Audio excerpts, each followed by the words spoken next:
Hello ಎಲ್ಲರೂ ಹೇಗಿದ್ದೀರಾ? I hope ಎಲ್ಲರೂ ಚೆನ್ನಾಗಿದ್ದೀರಾ ಅಂತ ಭಾವಿಸ್ತಿದ್ದೀನಿ. Welcome back to my YouTube channel. So ನಾನಿವತ್ತು ಎಪಿಸೋಡ್ 8ನ ಎಕ್ಸ್ಪ್ಲೈನ್ ಮಾಡ್ತಾ ಇದ್ದೀನಿ. ಅದಕ್ಕೆ ರಾಣಿ ಸೂಸಿಂಗು ತಿಂತ ಇದನ್ನ ನಾನು ಮಾಡೋಕ್ಕಾಗಲ್ಲ ಅಂತ ಹೇಳ್ತಿರ್ತಾಳೆ.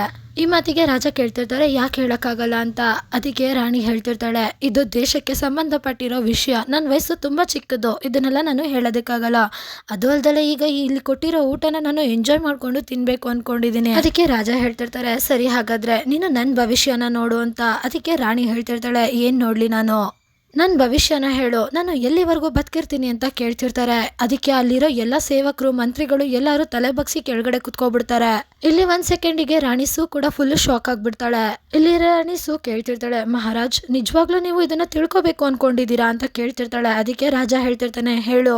ರಾಣಿ ತಿಂತಿದ್ದನ್ನ ಮತ್ತೆ ಪ್ಲೇಟ್ ಇಟ್ಬಿಟ್ಟು, ಸರಿ ಹಾಗಾದ್ರೆ ಭವಿಷ್ಯ ಹೇಳೋದಕ್ಕೆ 1000 kg ಚಿನ್ನ ನನಗೆ ಬೇಕು, ಕೊಡಿ ಹಾಗಾದ್ರೆ ಅಂತ ಕೈ ಚಾಚಿ ಕೇಳ್ತಿರ್ತಾಳೆ.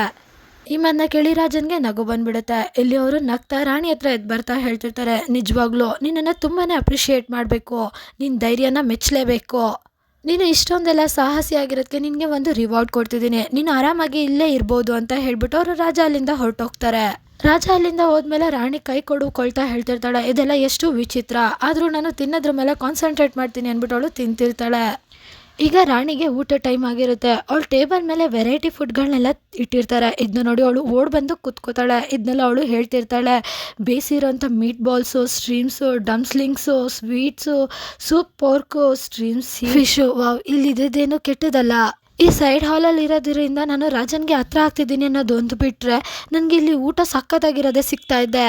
ಇಷ್ಟು ಹೇಳ್ಬಿಟ್ಟು ರಾಣಿ ಊಟನ ತಿಂತಿರ್ತಾಳೆ. ಆಗ ಅವಳು ಸೇವಕಿ ಹೇಳ್ತಿರ್ತಾಳೆ, ಮಹೋದಯ ನೀವು ಇಷ್ಟೊಂದು ಟೆನ್ಷನ್ ಫ್ರೀ ಆಗಿ ಹೇಗಿರೋದಕ್ಕೆ ಸಾಧ್ಯ ಅಂತ.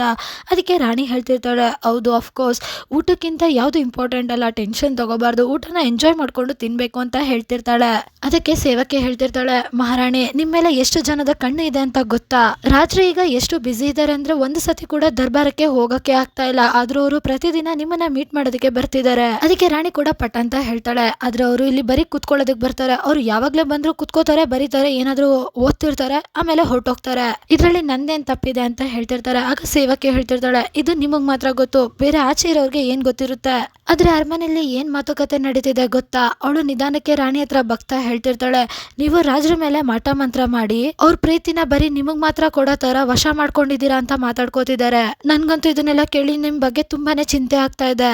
ಈ ಮಾತನ್ನ ಕೇಳಿ ರಾಣಿ ಹೇಳ್ತಿರ್ತಾಳೆ, ಯಾಕೆ ಟೆನ್ಷನ್ ಮಾಡ್ಕೋತೀಯ, ನನ್ನ ಭವಿಷ್ಯನೇ ಬರ್ದಿದೆ, ಎಲ್ಲಿವರೆಗೂ ನಾನು ಸೋಂಬೇರಿ ಆಗಿರ್ತೀನೋ ಅಲ್ಲಿವರೆಗೂ ಯಾವಾಗ್ಲೂ ಗೆಲುವು ನಂದೇ ಅಂತ. ಈ ಡಂಪ್ಲಿಂಗ್ಸು ತುಂಬಾನೇ ಚೆನ್ನಾಗಿದೆ, ನೀನು ಒಂದ್ಸತಿ ಟ್ರೈ ಮಾಡೋ, ತಗೋ ತಿನ್ನು ಅಂತ ರಾಣಿ ಆ ಸೇವಕಿಗೆ ಕೊಡ್ತಿರ್ತಾರೆ.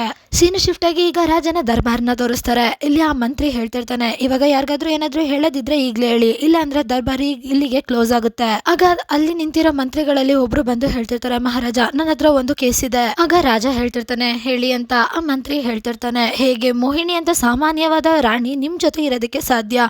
ನೀವು ಈಗಲೇ ಅನುಮತಿನ ಕೊಡಿ, ಮೋಹಿನಿ ಅವರು ಆ ಮಹಲಿಂದ ಆಚೆಗೆ ಬರ್ಲಿ, ಅವರು ನಿಮ್ ಜೊತೆನೆ ಆ ಸೈಡ್ ಹಾಲ್ ಅಲ್ಲಿ ಇರೋದಕ್ಕೆ ಸಾಧ್ಯ ಇಲ್ಲ.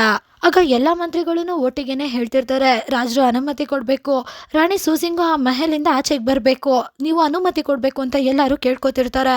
ಸೊ ಇಲ್ಲಿಗೆ ಈ ಎಪಿಸೋಡ್ ಕೂಡ ಎಂಡ್ ಆಗುತ್ತೆ. ರಾಜ ಈ ಮಾತಿಗೆ ಅನುಮತಿ ಕೊಡ್ತಾರಾ ಕೊಡಲ್ವೋ? ಇದೇನಾದ್ರೂ ಅನುಮತಿ ಕೊಟ್ರೆ ಸೂಸಿಂಗ್ ಅನ್ಕೊಂಡಿದ್ದೇ ಆಗುತ್ತೆ ಅಲ್ವಾ? ಇಲ್ಲಿ ಏನಾಗ್ಬೋದು ಅನ್ನೋದನ್ನ ಒಂದು ಚಿಕ್ಕ ಗೆಸ್ ಮಾಡಿ ನೀವು ಕೂಡ ಕಮೆಂಟ್ ಸೆಕ್ಷನ್ ಅಲ್ಲಿ ತಿಳಿಸ್ಬೋದು. ನೆಕ್ಸ್ಟ್ ಎಪಿಸೋಡ್ ಅಲ್ಲಿ ಏನಿತ್ತು ತಿಳ್ಕೊಳ್ಳೋದಕ್ಕೆ ವೇಟ್ ಮಾಡಿ.